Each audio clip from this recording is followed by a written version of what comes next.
আমার অনেক দিনের ইচ্ছা ছিল আমি আমার চুলগুলোকে দান করব।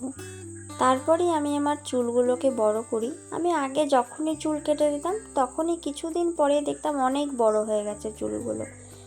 তারপরেই একদিন আমি ফেসবুকের মাধ্যমে খোঁজ পাই স্পন্দন ফাউন্ডেশনের। আমি স্পন্দন ফাউন্ডেশনের যিনি দাদা ছিলেন তাকে আমি ফোন করলাম যে দাদা, আমি আমার চুলটা দান করতে চাই, তো আমি কী করে করব।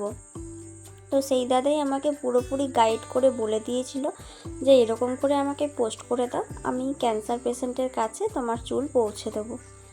তো তার কথা মতনই আমি আমার চুলটাকে কাটি এবং কেটে ওনাদের কাছে পৌঁছে দিই।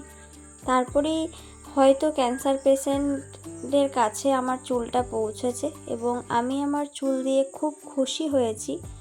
হয়তো যিনি আমার চুলটা মাথাতে লাগিয়েছেন বা পেয়েছেন, হয়তো আমার চুল পেয়ে তিনিও অনেক খুশি হয়েছেন।